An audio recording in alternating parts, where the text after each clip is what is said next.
Point, AFR Talk. Brian Fisher is my name. Just for your information, that is the last call this program will ever take about hermaphrodites. You want to call Focal Point and you want to talk about hermaphrodites, you are not getting through. We are done with that topic for the rest of time. All right, let's go to Larry in Salem, Illinois. Larry, welcome to Focal Point. What's on your mind? Hi, Brian. Boy, I can't tell you how much I appreciate your program. Well, thank you, sir. I wished whenever I drove out of town that, I could keep the station, but... Well, I don't know if you got an Android phone or an iPhone, but we've got apps where you can listen to these things on the road or an iPad. So you might think about that. Those iPhone apps, the Android apps, you can listen to us on the go. That's how I listen to Focal Point when I'm on vacation or I'm traveling and somebody's filling in. I want to see what's going on. I just grab the iPhone, hit the app, and I'm in business. Anyway, go ahead, Larry. Thank you. It's very kind of you. Well, I just wanted to chime in on, the whole gay marriage situation, supporting or not. I am totally against gay marriage, putting ordinary marriage between a man and a woman on some kind of an equal level. Mm-hmm. I believe that they should be classified something else. I mean, I don't care what it is. And I'm not bigoted against them. I mean, what they do, and that's another topic. I think that it ought to be explained exactly what it is that they do. Well, the interesting thing, Larry, there's a couple things in response to what you're saying, and then I'll let you finish your thought, is, people say, well, we just want to enter into these lifelong commitments with the people that we love. And my response to that is, well, who is stopping you from doing that? There's nobody that's keeping you from doing that. You want to do it, knock yourself out. There's nothing to stop you from committing yourself to one other person, to be faithful to that person and love that person for the rest of your life. There's nothing stopping you from doing that. Nobody's going to prevent you from doing that. You just do not have the right to call that thing a marriage. But if you want to, who's going to stop you? Nobody's interested in stopping people from doing this kind of thing. We just refuse to dignify what happens in those circumstances with the term marriage. We're going to reserve that for the union of one man and one woman. And I had another thought. I forgot what it was, Larry. Go ahead and pick up your thought. Maybe I'll think of it. Well, I think this entire issue with homosexuals, it's like playing dodgeball. I mean, you're on one side, they're on the other. We're trying to dodge a ball from this direction, trying to dodge a ball from that direction. They're not only talking about marriage. They want to, kind of sanctify their relationships by calling it a marriage. Yes. And it's an aberration. But well, and Larry, I just thought of what it was I wanted to say, so hold your thought. But you're right. What they want is recognition. They don't want the rights. They want recognition. In places where they have civil unions and they have every right that married couples have, nobody goes in and gets the civil unions. Gay couples don't do it. Because what they want is they want the term, they want the recognition, they want the respect, they want the label marriage. They want to compel all of society to approve of what they do. This isn't about rights. This is about societal approval. They want society to sanction and endorse what they do. Back to what you were saying earlier, Larry, the homosexual activists, when they wanted to overhaul straight America, part of their very deliberate strategy, and they put this in writing, it wasn't like it's a secret, they said, keep the eyes of Americans off what it is that homosexuals do when they come together. Don't let them think about that. Don't talk about it. Keep the topic of conversation as far away from that as you possibly can, because if people start thinking about what it is we actually do when we come together, it's going to gross them right out, and we'll never even get to first base. So they understand that there is a visceral reaction, that a visceral moral reaction that most people have to that kind of sexual activity, because it is deviant behavior, and they understand that they don't want people even thinking about it. Well, that's exactly what I was saying about dodgeball. we get the marriage aspect getting thrown at us, and then all at the same time we're hearing about, they're wanting to, join, the Boy Scouts.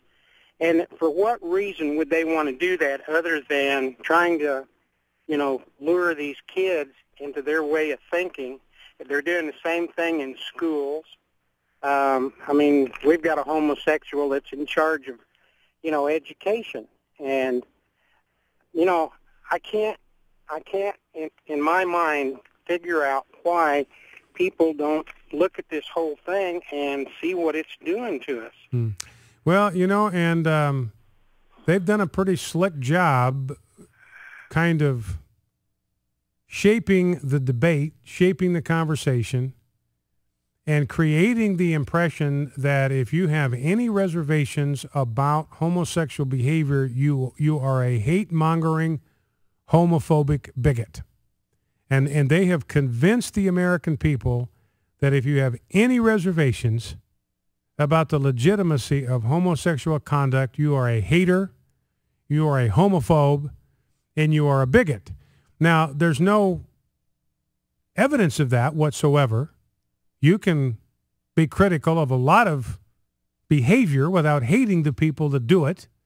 I haven't approved of everything that I've done in my life, and I don't hate myself. I certainly didn't approve of everything that my children did when they were growing up, and I was responsible for their training, but I loved them more than I loved my own life. I'd lay down my life without having to think about it for either one of them. Wouldn't even have to give it a moment's thought, but that doesn't mean I approved of everything that they did. And when I disapproved of things that they did, it did not mean that I hated them.